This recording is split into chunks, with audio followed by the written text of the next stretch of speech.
Hi friends, फिर हम एक बार हाजिर हैं क्लास 10th के साइंस का मॉडल पेपर को लेकर, जो बिहार बोर्ड के ऑफिशियल वेबसाइट द्वारा जारी किया गया है। आप इसके एक पार्ट को देख चुके हैं, ये हमारा दूसरा पार्ट है, तो बने रहिए मेरे साथ। मेरा नाम है अभिनव प्रेम कुमार। तो आज का जो हमारा पहला क्वेश्चन है वो है, कहता है कि कौन सा कहता है कि कौन सा लेंस अपसारी लेंस भी कहा जाता है। पहला क्वेश्चन है हमारा, कौन सा लेंस अपसारी लेंस भी कहा जाता है। अपसारी का मतलब वैसा जो प्रकाश को चित्रा देता हो।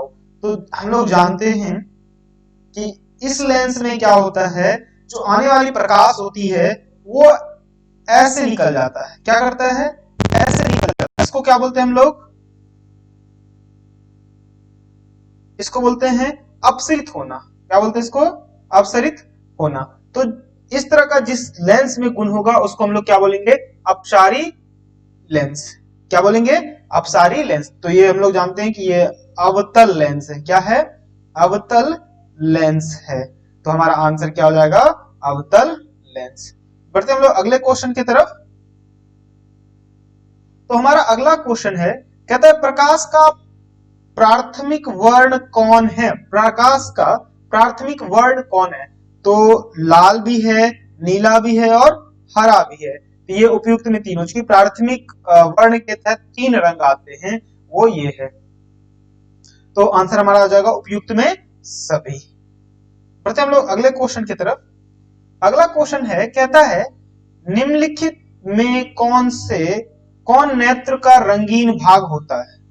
देखना है, निम्नलिखित में कौन नेत्र का रंगीन भाग होता है? कॉर्निया, पुतली, आइरिस, रेटिना। फटाफट बताना है।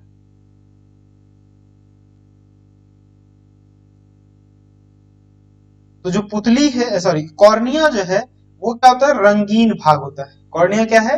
रंगीन भाग होता है। तो आंसर क्या हो जाएगा? ए। अब देखते हैं अगला क्वेश्चन। पूछता है 1 HP बराबर है, यानी 1 horse power. Horse power, HOURSE होगा हॉर्स। एक सेकेंड।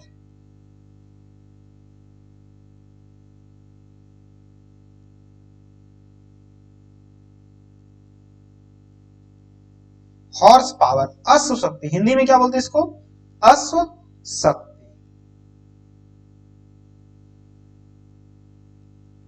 अश्व शक्ति, हॉर्स पावर। तो 1 हॉर्स पावर इक्वल टू होता है 746 वॉट। कितना होता है? 746 वॉट।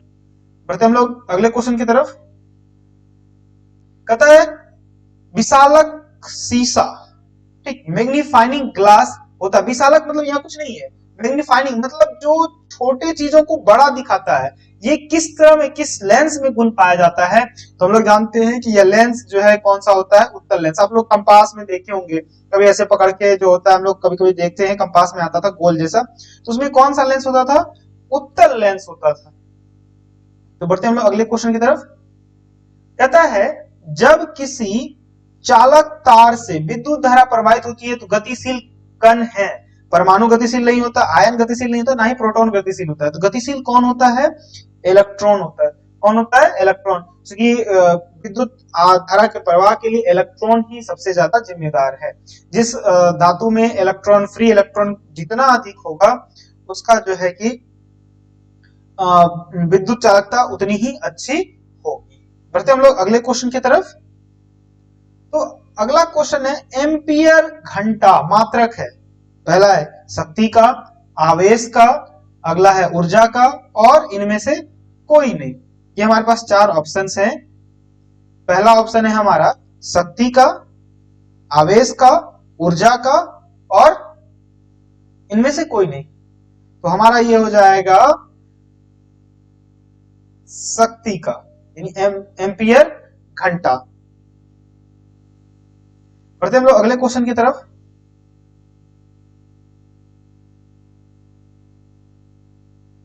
कहता है निम्नलिखित में कौन सा मात्रक वाट के बराबर है? तो वाट किसका है? शक्ति का मात्रक है। वाट क्या है? शक्ति का मात्रक। और P बराबर हम लोग जानते हैं W/T।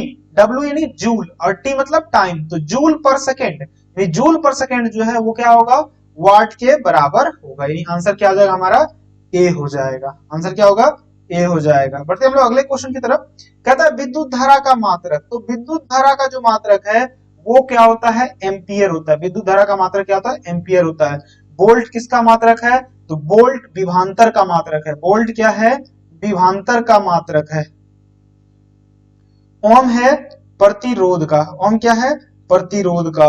और वाट क्या है, शक्ति का। वाट क्या है, शक्ति का। आप लोग देखे होंगे 10 वाट, 15 वाट, 12 वाट का बल्ब।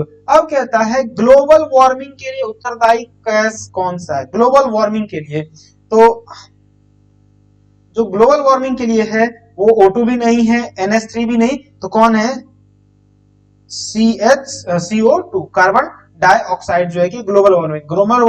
ग्लोबल वार्मिंग क्या होता है कि जो ओजोन लेयर को जो नष्ट करता है, जो ओजोन लेयर के लिए हानिकारक होता है, उसको हम लोग बोलते हैं ग्लोबल वार्मिंग गैस। तो ग्लोबल वार्मिंग के लिए कौन सा सबसे ज्यादा है, तो CO2। अच्छा, पूछा है कि शरीर में भोजन का पचना किस प्रकार की अभिक्रिया है, तो आप लोग याद रखेंगे उपचयन है। क्या है, उपचयन है, ना ही विस्थापन, ना संयोजन, ना ही अपचयन। क्या है, उपचयन है, ऑक्सीडेशन है।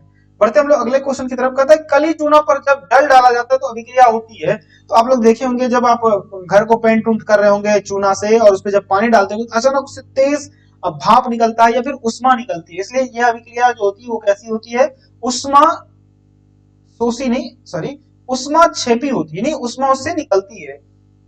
क्या होता है, उष्मा उससे निकलती है, तो क्या हो जाएगा, उष्मा छेपी। बढ़ते हम लोग अगले क्वेश्चन की तरफ। अगला क्वेश्चन है, कहता है निम्नलिखित में कौन सबसे अधिक अक्रियाशील है, सॉरी अभिक्रियाशील है। पूछा गया है निम्न में कौन सबसे अधिक अभिक्रियाशील है, हमको ध्यान देना है। निम्नलिखित में कौन सबसे अधिक अभिक्रियाशील है, तो जो सबसे अभिक्रियाशील है, ये वैसे सब लोग धातु है, लेकिन इन सबों में जो सबसे कम क्रियाशील है वो क्या है, कॉपर है। बढ़ते हम लोग अगले क्वेश्चन की तरफ। कहता है चूना जल का रासायनिक सूत्र, चूना जल का पूछा गया है, तो CaOH, उल्ट इसको हल करेंगे तो ये क्या होगा, CaOH2O। तो यही चीज को यहां लिखा गया है, CaOCH। बढ़ते हम लोग अगले क्वेश्चन की तरफ। कहता है कोई विलयन लाल लिटमस को नीला कर देता है, उसका पीएच मान क्या होगा। तो लाल को नीला कर देता है, इसे नीले को लाल कर देता है तो वो अम्ल होता है, लेकिन जब नीला को लाल को नीला कर दे तो वो क्या होता है, भस्म होता है। तो भस्म की जो है वो 7 से अधिक होता है, 7 से अधिक ये दोनों है, इसलिए हमारा आंसर क्या हो जाएगा, डी हो जाएगा, ए और बी। बढ़ते हम लोग अगले क्वेश्चन की तरफ। कहता है एल्काइन में कार्बन कार्बन के बीच कितने सहसंयोजक बंधन होते हैं एल्काइन में, तो एक होता है एल्केन, दूसरा होता है एल्कीन, और तीसरा होता है एल्काइन। एल्केन, एल्केन, एल्कीन और एल्काइन। तो एल्काइन में 3 होते हैं, एल्काइन में कितने होते हैं, 3 होते हैं, हमको याद रखना, एल्काइन में 3 होता है। बढ़ते हम लोग अगले क्वेश्चन की तरफ। पूछा गया है कि ग्लूकोज का आणविक सूत्र क्या है, बताना है ग्लूकोज का आणविक सूत्र क्या है, तो इसका है C6H12O6। तो ये क्या हो जाएगा, हमारा आंसर हो जाएगा C6H12O6। अगला है हमारा, कहता है उच्च वसीय अम्लों के सोडियम लवण कहलाते हैं। उच्च वसीय अम्लों के सोडियम लवण जो है वो क्या कहलाते हैं, अपमार्जक कहलाते हैं। क्या कहलाते हैं, अपमार्जक। बढ़ते हम लोग अगले क्वेश्चन की तरफ। कहता है CHO अभिक्रियाशील मूलक को कहते हैं, ये एल्डिहाइड होता है। क्या होता है, एल्डिहाइड होता है, याद रखेंगे। अगला है, कहता है आवर्त सारणी के किसी आवर्त में बाएं से दाएं जाने पर तत्वों की परमाणु त्रिज्या, आवर्त सारणी के किसी आवर्त में बाएं से दाएं जाने पर तत्वों की परमाणु त्रिज्या क्या होती है, बढ़ती है। क्यों, क्योंकि बाएं से जब दाएं हम लोग जाते हैं, बाएं से दाएं जब जाते हैं तो परमाणु संख्या बढ़ती है। परमाणु संख्या बढ़ने का मतलब है कि उसमें जो कि उसकी परमाणु त्रिज्या भी क्या है, बढ़ती जा रही है। तो आंसर क्या हो जाएगा, बी हो जाएगा। अगला है, कहता है निम्नलिखित तत्वों को उनके धातु गुणों के अनुसार बढ़ते क्रम में सजाएं। बढ़ते क्रम में मतलब सबसे पहले छोटा, सबसे कम अधातु वाला गुण किसमें होता है और सबसे अधिक किसमें होता है। तो लिथियम धातु है, उससे कम धातु बेरियम है, फिर उससे कम धातु कार्बन है, उससे कम धातु ऑक्सीजन, और उससे सबसे ज्यादा जो अधातु है वो कौन है, फ्लोरीन है। यानी हमारा सही सीरीज होगा वो कौन सा होगा, ये वाला होगा, बी नंबर ऑप्शन। बढ़ते हम लोग अगले क्वेश्चन की तरफ। कहते हैं सिलिकॉन क्या है। सिलिकॉन मतलब बालू, वो क्या है, वो याद रखेंगे उप धातु है, यानी ना तो वो धातु है पूरी तरह से, ना ही पूरी तरह से वो अधातु है, तो क्या है, उप धातु है। बढ़ते हम लोग अगले क्वेश्चन की तरफ। कहते हैं निम्नलिखित में कौन विद्युत धनात्मक तत्व है। विद्युत धनात्मक, तो आप लोग जानते हैं सोडियम। क्यों भाई, सोडियम का जो परमाणु संख्या होता है वो कितना है, 11। यानी हम लोग जानते हैं 1s2, इसका यदि इलेक्ट्रॉनिक विन्यास लिखें 2s2 2p6 3s1। तो यहां देख रहे हैं कि जो लास्ट कक्षा में एक इलेक्ट्रॉन है तो ये किसी को दे देगा, और देगा तो वो क्या हो जाता है, विद्युत धनात्मक बन जाता है। क्या बन जाता है, विद्युत धनात्मक बन जाता है। हम लोग कभी चर्चा करेंगे यदि आप रेगुलर क्लास में हैं तो इलेक्ट्रॉनिक विन्यास वगैरह को। अब कहता है टिहरी बांध, टिहरी बांध का निर्माण किस प्रदेश में किया गया। ये हम आपके लिए क्वेश्चन छोड़े जाते हैं, जीके टाइप का क्वेश्चन है जो आप भी बता सकते हैं कि टिहरी बांध का निर्माण किस प्रदेश में किया गया। आप यदि भारतीय वन की किताब पढ़ते हैं तो उसमें लास्ट में ये क्वेश्चन दिया हुआ है, तो आई होप कि आप इसको खुद करेंगे और हमारे कमेंट बॉक्स में लिखेंगे कि इसका आंसर क्या होगा। अगला क्वेश्चन है निम्नलिखित में धातु को केरोसिन में डुबाकर रखा जाता है। तो मैग्नीशियम को भी नहीं, पारा और टंगस्टन को नहीं, तो किसको केरोसिन में डुबाकर रखा जाता है, तो सोडियम लवण को। किसको, सोडियम लवण को। बढ़ते हम लोग अगले क्वेश्चन की तरफ। कहता है अपमार्जक से बनाए जाते हैं क्या भाई, Surf Excel, shampoo, easy Surf, उपरोक्त में सभी। तो ये सभी जो है कि वो अपमार्जक से ही बनाए जाते हैं, या उन्हीं के कंपोनेंट को यूज किया जाता है। किसी में मात्रा कम होती है, किसी में ज्यादा होती है।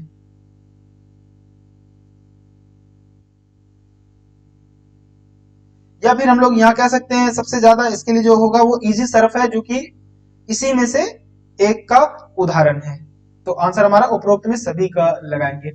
सौर सेल में किसका उपयोग होता है। सौर सेल में किसका उपयोग होता है, तो सौर सेल में आप याद रखिएगा कि उपधातु का प्रयोग होता है, और उपधातु कौन है, सिलिकॉन जो है वो क्या है, उपधातु है, यानी उपधातु का उपयोग होता है। अच्छा, अगला क्वेश्चन है निम्नलिखित में किसका उपयोग खाना बनाने वाले ईंधन के रूप में होता है। किसका उपयोग खाना बनाने वाले ईंधन के रूप में होता नहीं होता, सॉरी यहाँ क्वेश्चन है नहीं होता है।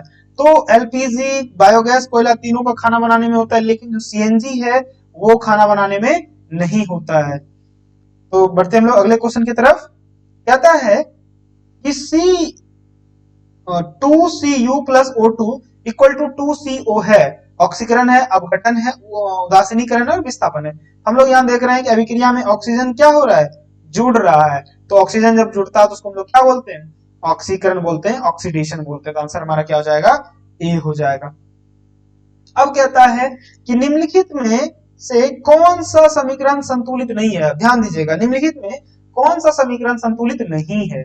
तो भाई H2 प्लस Cl2, देखते हैं यहाँ हाइड्रोजन 2, यहाँ हाइड्रोजन 2, क्लोरीन भी 2, ये तो सही है, ये संतुलित है।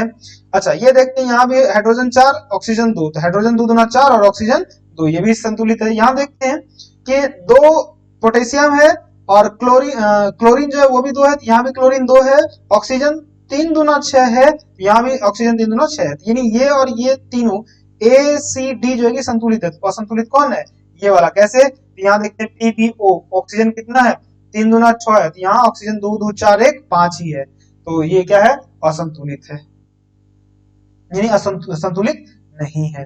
बढ़ते हम लोग अगले क्वेश्चन की तरफ। कहता है उदासीन विलयन का पीएच मान होता है, तो सबको पता है कि उदासीन विलयन का पीएच मान जो है वो 7 है। बढ़ते हम लोग अगले क्वेश्चन की तरफ। कहता है कि निम्न में कौन दुर्बल अम्ल है। निम्नलिखित में कौन दुर्बल अम्ल है, तो दुर्बल अम्ल कौन सा होगा, CH3COOH। ये बाकी जो तीनों अम्ल हैं ये क्या है, प्रबल अम्ल है। आप लिख के याद रख सकते हैं। अच्छा, आगे पूछा है क्रायोलाइट अयस्क है।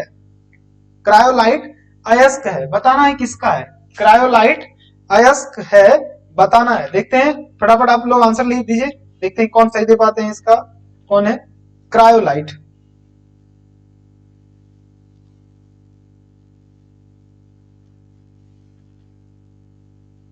फटाफट आंसर कमेंट में देखते जाइए, लिखते जाइए, देखिए किसका सही होता है।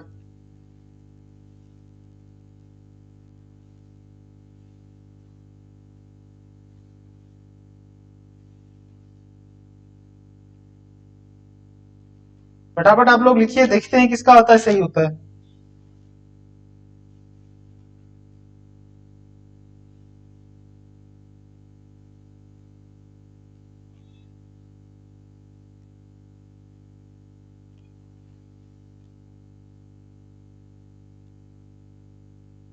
फटाफट बताना है।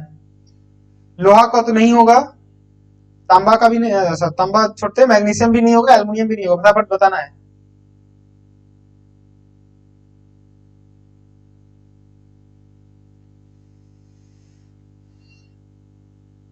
तो माफ कीजिएगा, एल्युमिनियम का ही होगा। किसका होगा? एल्युमिनियम का होगा। क्या है? क्रायोलाइट का जो सूत्र है वो क्या है? Na3 Al F6, ये क्या है? क्रायोलाइट का। तो आंसर क्या हो जाएगा हमारा? एल्युमिनियम होगा। बढ़ते हम लोग अगले क्वेश्चन की तरफ।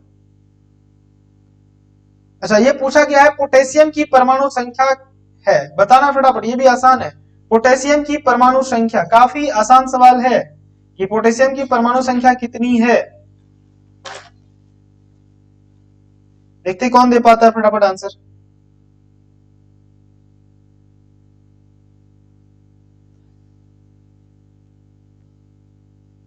पोटेशियम मतलब के, चलिए बता देते हैं। 19 होगा। कितना होगा? 19। पोटेशियम यानी कि के। तो आज के लिए बस इतना ही। 49 क्वेश्चन है, कल हम लोग 50 से स्टार्ट करेंगे और पूरा कर लेंगे। आज के लिए बस इतना ही। आई होप कि आपको अच्छा लगा होगा। आप मेरे चैनल को सब्सक्राइब कर शेयर कर दें ताकि और सारे लोग हमसे जुड़ सकें। धन्यवाद।